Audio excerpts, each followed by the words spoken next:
welcome to the deep dive. We're doing something really different today. Yeah, usually we're pulling from all sorts of places, right? Exactly.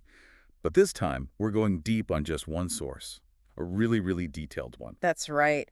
We are diving headfirst into the May 2025 astrological forecast specifically for Scorpio. And not just any forecast. This comes straight from Lorenzo. The Lorenzo, Yeah. astrologer, tarot reader, prophet, really. Absolutely. We've known him for years. And honestly, his grasp Yeah.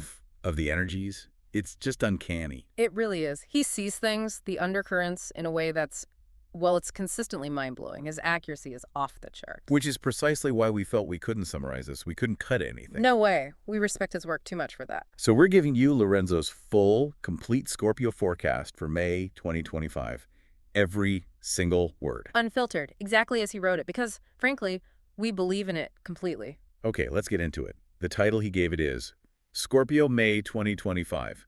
Explosive partnerships, destiny shifts, and a deep financial rebirth. Wow. Just the title tells you a lot. It does. Lorenzo basically sets it up like this. May 2025 is going to be intense, pressure cooker vibes. It's hitting your identity, relationships, career, home, the core stuff. But the key thing he says, and this is crucial, Yeah. it's not about breaking down, it's about breaking through. A major breakthrough. Love that framing. Yeah. Okay, week one, Lorenzo titles this, The Pressure Cooker Blows. Runs from April 28th to May 5th. It kicks off with the Taurus new moon on April 28th. That lands right in your 7th house, Scorpio. The relationship house, right? Partnerships, one-on-one connections. Exactly. But Lorenzo points out it's squaring your public image, your power base, your career path. That square means tension, action required. Yeah, he's blunt about it. He says, this is not diplomacy, this is confrontation. If someone isn't aligned with your soul contract, the door slams. Wow. No messing around. That's Lorenzo. And then Mars, over in Leo, in your 10th house career, public rep is also squaring that new moon. Whew. So, double pressure, conflict potential at work, challenges to authority, maybe ditching toxic collaborations. Definitely sounds like it. He also throws Lilith into the mix. Lilith in Scorpio, in your first house, your core self. Ah, Lilith in the first. That's potent. He says it demands raw, unapologetic authenticity. Like, trying to be fake will backfire. You'll either be feared or respected. And he says, choose respect by being totally real. Yeah, Lilith there really pushes you to own your shadow, your power, all of it. No apologies. Okay, so amidst all that intensity, May 5th brings a Mercury sextile Jupiter. That's a good aspect, right? Opportunities. Generally, yeah. Yeah. A helpful flow. Lorenzo sees it bringing chances for, like, health improvements, regeneration, getting real clarity on money truths, a bit of helpful energy. Good, we need that. Because same day, May 5th, Pluto turns retrograde. Oh, boy. In your 4th house, home, roots, family. Yeah, Pluto retro in the 4th. I can dig up some deep stuff. Ancestral patterns, maybe property issues, family manipulation even. Things coming up from the past. Definitely sounds like deep digging is needed. So Lorenzo's wrap up for week one. Expect ruptures, big shifts, starting in love, home, career, and use your voice, Scorpio. It's powerful now. Yeah, endings that clear the path. Okay, week 2, May 6th to 13th. Lorenzo's title, Showdown and Full Moon Power Surge. Venus enters your 6th house on May 6th. That's health, daily grind, right? Lorenzo says this highlights healing potential. Big emphasis on self-care, like stop trying to please everyone, focus on you, make sense after week 1's pressure. Totally. Then Mercury slides into Taurus on the 10th. He says this points to serious commitment talks, like getting down to brass tacks in relationships. Taurus energy brings that practical, grounded vibe to communication. What's real, what's stable. But around May 12th, Pluto's influence pops back up. Lorenzo warns about trust issues, maybe emotional gaslighting surfacing again. Gotta stay sharp. Yeah, even with practical talks, those deeper power dynamics might still be playing out. Need awareness. Then the big one, May 13th, full moon in Scorpio, in your 1st house. Your moon. Lorenzo calls it your moon, your awakening, your funeral and rebirth. Intense. A full moon in your own sign is always a peak moment. Amplifies everything. His description suggests, wow, a really profound personal reset. He notes it's trining Saturn in the North Node in Pisces, over in your 5th house. Creativity, romance, purpose. A trine is supportive, so Yeah. that suggests flow, right? Fate, maybe finding true love, stepping into your creative purpose, a nice alignment. That does sound good. But It's also opposing Uranus. the opposition. Tension needing balance. Lorenzo says it means anyone trying to control you, define you, Yeah. they're likely out. Uranus brings sudden exits, liberation. Makes sense. Uranus opposing your full moon. Yeah, that's breaking free energy. So summing up week 2, Lorenzo sees it as this deep soul reset. Scorpio becomes undeniable, fearless. People might leave, but he says let them go. It leads to feeling more alive. Powerful, like shedding an old skin. Okay, week 3, May 14th to 20th.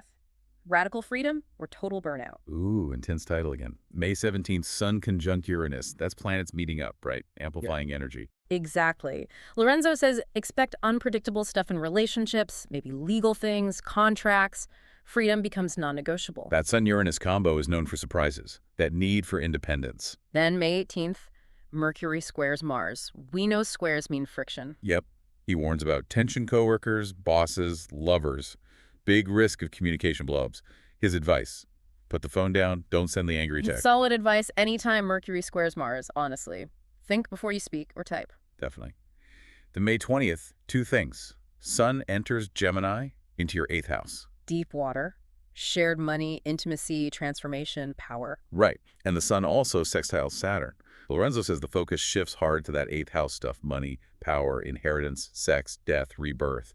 But the Saturn sextile means you're ready to face it, maybe even profit from it. So diving deep, but with a sense of structure or readiness from Saturn. Interesting. Lorenzo's summary for week 3. Energy spikes, volatile talks, expect reversals in agreements, need release anyone holding you back from growth. More transformation, really focusing on communication and letting go. Okay, week 4, May 21st to 27th. Money, power, healing. Start strong. May 22nd, Venus trine Mars. That's harmonious. Away. Good energy flow. Lorenzo sees sudden progress work, creative stuff, even sexual healing. Says your magnetism is high. Use it. Nice. Then he points to a big alignment, May 22nd to 27th.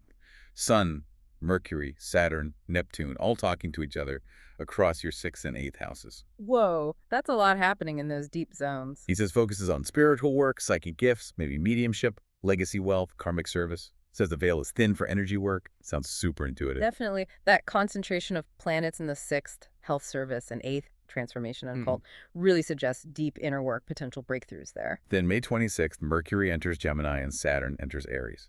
Lorenzo calls this a reality check. Big shifts. Saturn into Aries, that's a whole new cycle. Discipline, action. Yeah, he says time for discipline schedule, health, work ethic, let go of illusions. Saturn in Aries demands action, especially in that 6th house of health and routines for Scorpio. Makes sense. Saturn wants structure and effort. Lorenzo sums up week 4 as alchemy. Restructuring the broken parts. Expect deep intuitive hits. Invest in long-term transformation, especially health and finances. Integration time. Applying the lessons, focusing on tangible results. Okay, the final days. May 28th to 31st. Title, Truth, Exposure, Liberation. That's like a climax. Starts with the new moon in Gemini on the 28th. Lorenzo says this means Scorpio isn't afraid of the unknown anymore. You're moving towards it, seeking the hidden rewards. Gemini, new beginnings in communication, ideas. His take emphasizes courage. And this new moon is busy. Conjunct Mercury, trine Pluto, sextile Saturn, and Neptune. Wow, that's a powerhouse new moon. Lorenzo sees it as psychic truth meeting strategy. Breakthroughs possible in hidden resources, intimacy, joint finances, trauma healing. Seriously potent aspects. Pluto adds depth, Saturn structure, Neptune intuition, all supporting big shifts. Then May 30th, Sun conjunct Mercury. Lorenzo says this is about speaking a crucial truth, something that shapes your future. Could be a confession, signing a contract, legacy stuff. Sun Mercury, clarity, conscious communication. His advice, say it, sign it, own it. Direct as always. Love it. Okay, so then Lorenzo pulls back and gives some dominant themes for the whole month. Good overview. What are they? Living in relationships. Fated meetings, but also final splits. It's either build together or cut the cord. No middle ground. High stakes in love, demanding real alignment. Career, explosive, unpredictable, but ultimately freeing. Need to align with your purpose, though, or it could get messy. So shakeups guiding you to what's authentic. Money. Huge focus on that 8th house. Loans, debt, inheritance, spiritual currencies, he calls it. Big push to settle karmic debts and claim what's yours. Yeah, that 8th house focus is strong all month. Deep financial transformation. And health, detox, commitment, non-negotiable discipline. Ties right into Saturn moving into the 6th house. Makes total sense. Health is foundational for navigating all this intensity. He also gave some takeaway lines. These are powerful. Oh yeah, let's hear them. This month, Scorpio doesn't break down, it breaks out. Nice. If they betrayed you, makes them irrelevant. Ooh. Your power scares people because it's real. Let them tremble. Whoa. And you'll either build an empire or bury the past once and for all. Damn, those pack a punch. They really capture that transformative energy. They really do. Now, Lorenzo highlights something he calls the wow moment. Scorpio's unholy T-square initiation covers April 28th to May 13th. Unholy T-square initiation. He says this isn't just stress. It's a cosmic exorcism of your past self. Wow. Okay, break that down. The T-square. That was the Taurus new moon clashing with Mars and Pluto, right? And Lilith involved. Exactly. Hitting the first house, self, fourth, roots, seventh, relationships, and 10th, career. All the angles of the chart. Immense pressure. And he says the full moon on May 13th basically detonates all that tension. Yeah, detonates it. And it manifests physically. In your body, your skin, your voice, your whole vibe. He says it's about confronting the shadow Scorpio. The shadow? Like what parts? The part that stays quiet to avoid abandonment. The part stuck in old family trauma. The part that sacrifices truth for comfort. The part that performs identities for acceptance. Deep. Really digging into those ingrained patterns. And Lorenzo is crystal clear. This version of you dies now. No compromise, no masks, no half measures. It's radical authenticity, basically. Totally. He sees the whole sequence as orchestrated by the universe.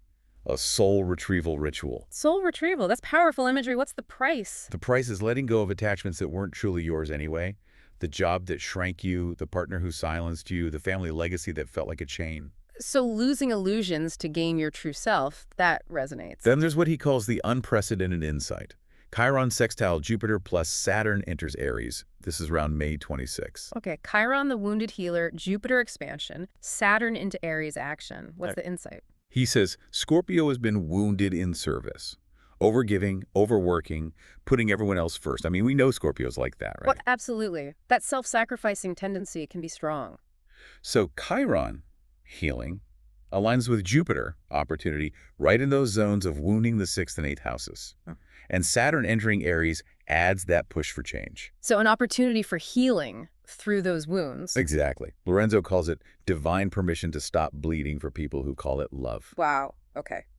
That's direct. He goes further. Says your wound can become your business, your pain can become prophecy. He encourages you to, monetize your past struggles. Own your story publicly, powerfully, no shame. Turning pain into power, transmuting the wound. That's alchemy right there. Very 8th house, very Scorpio. It really is. Finally, Lorenzo's final word. Ready for it. He says this whole month isn't just a forecast. For Scorpio, it's a resurrection. A resurrection. And he finishes by saying, the whole world will see it.